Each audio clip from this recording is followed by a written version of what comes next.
ကဲဒီနေ့တော့တကယ်ကိုစိတ်ဝင်စားစရာကောင်းတဲ့အကြောင်းအရာလေးတစ်ခုခုလေ့လာကြည့်ကြရအောင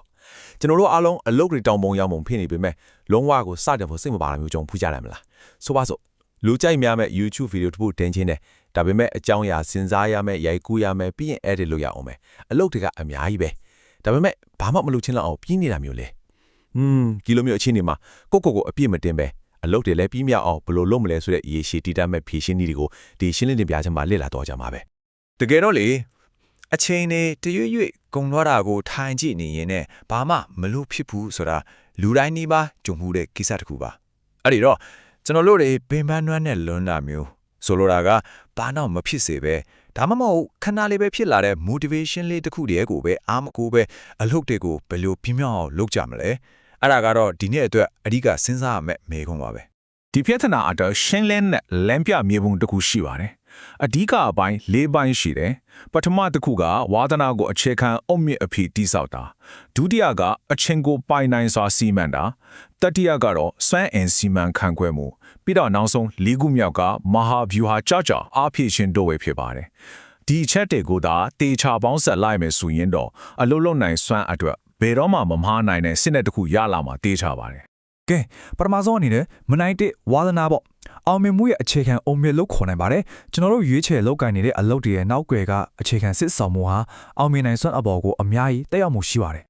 ်တကယ်တော့ဝါသနာဆိုတာခဏတစ်ဖြုတ်ပေါ်လာတဲ့စိတ်ခံစားချက်မျိုးမဟုတ်ပါဘူးနည်းနည်းရှိုင်းအမြင့်တွေနေတဲ့ဆွဲမင်းနေတဲ့အလေးအကျင့်တစ်ခုလို့ပြောရင်ပုံမှန်ပါလိမ့်မယ်ခက်ခဲပင်ဖန်တဲ့အလုပ်တွေထပ်ခါလုပ်နေရတဲ့အလုပ်တွေမှာတောင်မှဆူလာပါတစ်ခုလို့သဘောထားပြီးပျော်ရွှင်မှုကိုရှာတွေ့နိုင်တာဟာဒီဝါသနာကြောင့်ပါပ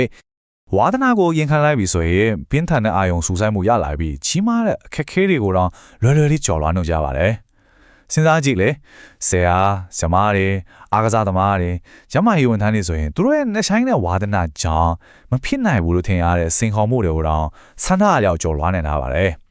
်ခုနပြောသလိုလူကြိုက်များတဲ့ YouTube ဗီဒီယိုတွေဖန်တီးချင်လို့လည်းအတူတူပါပဲအချင်းချင်းကအဲ့ဒီလို့ရတဲ့ငီးဝှေ့စရာပိုင်းတွေကိုအောင်မြင်စွာဖျက်ဆီးနိုင်ဖို့ဆိုတာဒီလိုပြင်ပဖိရမပါတဲ့အတွင်းစိတ်ဝါဒနာအရင်ခံရှိမှသာရေရှည်လို့ဆောင်နိုင်မှာဖြစ်ပါတယ်။ Okay ဝါဒနာဘလောက်ပဲကြီးကျွန်တော်တို့အားလုံးမှာရရှိထားတဲ့အချိန်သားတွေကကန့်သက်ချက်ရှိနေတာကို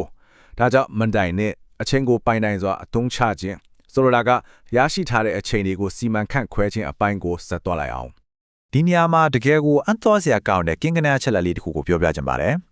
လူတွေဟာတပတ်ကိုဖျားမြတ်50.2နာရီလောက်အလုပ်တွေလုပ်ဖို့ချိန်ကုန်ကြတယ်တဲ့ဒါပေမဲ့တချို့ဖခင်တွေဟာသူတို့ရဲ့ကလေးတွေနဲ့အတိပ္ပယ်ရှိစကားပြောဖို့အတွက်ကြတော့ဒီနေ့ကို10မိနစ်လောက်သာအချိန်ပေးနိုင်ကြတယ်ဆိုတာစစ်တမ်းတွေကဆိုပါတယ်ဒါဟာအချိန်စီမံခန့်ခွဲမှုနဲ့ပတ်သက်ပြီးကျွန်တော်တို့ကိုအများကြီးပြန်တွေးစရာဖြစ်စေပါတယ်ဒီကိစ္စကိုဖြေရှင်းဖို့ရှေးဟောင်းစကားပုံလေးတစ်ခုကနေသင်ခန်းစာယူကြည့်အောင်စဉ်းစားကြည့်ပါ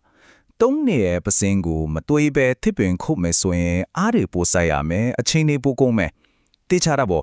့အလုပ်တစ်ခုမစခင်မှာတေချာကြိုးကျင်းပင်စင်ပြီးဘယ်ရာကအရေးကြီးဆုံးလဲဆိုတာဦးစားပေးသတ်မှတ်လိုက်ခြင်းဟာရေရှည်မှာခွန်အားနဲ့အချိန်တွေကိုအများကြီးသက်သာစေတယ်ဆိုတာကိုဒီစကားပုံကအတိအကျကိုမိမောင်းထုတ်ပြနေတာပါပြီးတော့ကျွန်တော်တို့ရဲ့အလုပ်ပြီးမြောက်မှုကိုခိုးယူနေတဲ့အချင်းသူခိုးတွေကိုလည်းအရန်သတိထားဖို့လိုပါတယ်အရာအလုံးပြီးပြည့်စုံတဲ့အချိန်တွေကိုစောင့်ဆိုင်နေတာမျိုးလေဥပမာ YouTube ဗီဒီယိုလုပ်ဖို့ကင်မရာအကောင်းစားရမှာမိအလင်းအောင်အပြည့်စုံရမှာရိုက်မယ်ဆိုပြီးအချိန်ဆွဲစောင့်နေတာမျိုးကတိုးတက်မှုကိုအကြီးအကျယ်ရတန်းစေပါတယ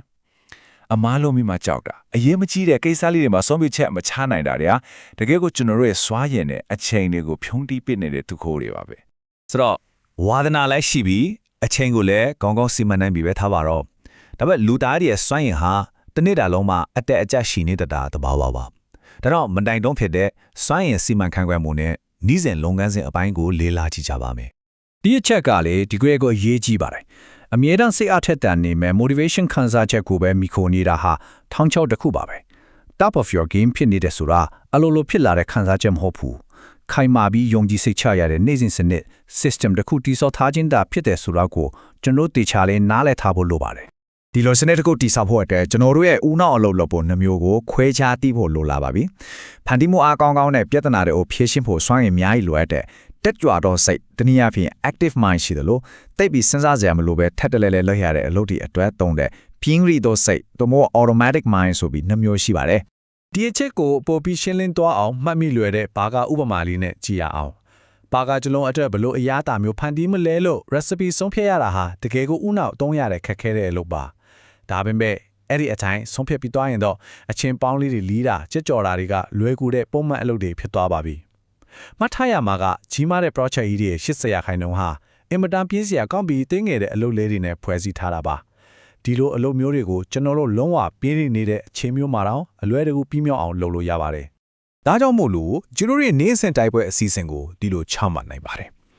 စွမ်းရည် update ဝါဆိုမနေ့ခင်းပိုင်းအချိန်တွေမှာခွဲခြမ်းစိတ်ဖျားဖို့လိုအပ်တဲ့ခက်ခဲတဲ့အလုပ်တွေဥပမာပြောရရင် content အသစ်တွေစိတ်ကူထုတ်တာမျိုးကြီးကို active mind ကိုသုံးပြီးလုံဆောင်မှာပြီးတော့စွမ်းရည်ကြာဆင်လာတဲ့နေ့လေနေခင်ပိုင်းတွေမှာတော့ဥနောက်တိတ်သုံးစရာမလိုတဲ့အလုပ်တွေဥပမာစာလုံးပေါင်းစစ်ဆေးတာ email ပြန်တာမျိုးတွေကို automatic mind ကိုအသုံးပြုပြီး AACC ဖြည့်ရှင်းလိုက်ကဒီလိုနေ့စဉ် system လဲပတ်နိုင်ဖို့အတွက်အခြေခံစွမ်းရည်တော့လွှဲတာပေါ့ကုန်ကြစိတ်တိတ်မများပဲစွမ်းရည်ဖြည့်တင်တဲ့နီလန်းတွေကတော့ရှင်းပါတယ်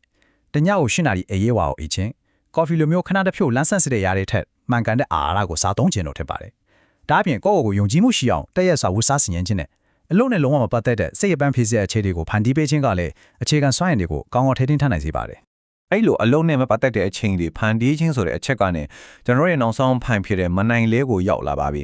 မဟာဗျူဟာချအောက်ဖြစ်ခြင်းတော့မဟုတ်အလုံးမဆက်ဖြတ်ခြင်းကြီးရေးပါမှုပေါ့အလုံးကနေခဏလာအဆက်ဖြတ်အနားယူချက်ဟာအချိန်ဖြုံးတာလုံးဝမဟုတ်ပါဘူးစင်ဆက်မပြတ်အလုံးပြီးမြောက်နိုင်ဖို့အတွက်သင်္ချာနီးခြားတွက်ချက်ထားတဲ့အလုံးအရေးကြီးတဲ့စိတ်ပိုင်းတစ်ခုဖြစ်ပါတယ်ဒီအချက်နှစ်ခုဟာလုံးဝကိုကွဲပြားပါတယ်ဘာလို့ရမှန်းမသိပဲအပိရှိစိတ်နဲ့အလားအချိန်ဖြုံးနေခြင်းတဲ့ရည်ရွယ်ချက်ရှိဝါဒနာပါတာအလုပ်လေးတွေလုပ်တာရုပ်ရှင်ကြည့်တာမိသားစုနဲ့အချိန်ကုန်ဆုံးတာစတဲ့မဟာဗျူဟာကြအားဖြည့်ခြင်းဟာလုံးဝကိုမတူညီပါဘူးအနားယူခြင်းကိုအပိရှိတယ်လို့မခံစားပဲတေချာအနားယူလိုက်ခြင်းကနောက်တစ်ချိန်အလုပ်ပြန်စားဖို့အကောင်းဆုံးခွင့်အားတွေဖြစ်စေပါတယ်ကဲနောက်ဆုံးနေနဲ့ဒီမေခွန်းလေးကိုအတူတူတွေးကြည့်ခြင်းစီခြင်းပါတယ်ကျွန်တော်တို့ဟာနေ့စဉ်အလုပ်ဒီကြားထဲမှာပင်မနှွမ်းနေပြီးရုန်းကန်နေရတာလားအဲ့ဒီလိုမဟုတ်ပဲကိုယ့်ရဲ့ဝါသနာကိုရေရှည်တီးတန့်စီမဲ့ခိုင်ဝါတဲ့စစ်တခုကိုတီးဆောင်နေတာလားဆိုတာပါပဲကိုယ့်ရဲ့အချိန်နဲ့စွမ်းရည်ကိုမှန်ကန်စီမံခန့်ခွဲနိုင်မယ်ဆိုရင်တော့အစမပြောခဲ့သလိုလူကြိုက်များမဲ့ဗီဒီယိုတွေဖန်တီးတာပဲဖြစ်ဖြစ်တခြားကိစ္စတွေမှာပဲဖြစ်ဖြစ်ပြေးနေတဲ့အခြေအနေမှာတော့မှဟီမန်ချက်တွေကိုအောင်မြင်စွာအကောင့်တွေပေါ်နိုင်မှအတိချပါပဲဒီသင်ပတ်ချက်ကနေတဆင့်ကိုပိုင်လုံငန်းစဉ်တွေကိုအကောင်းဆုံးပြန်လည်တည်ဆောက်နိုင်ကြပါစေလို့ဆန္ဒပြုလိုက်ပါတယ်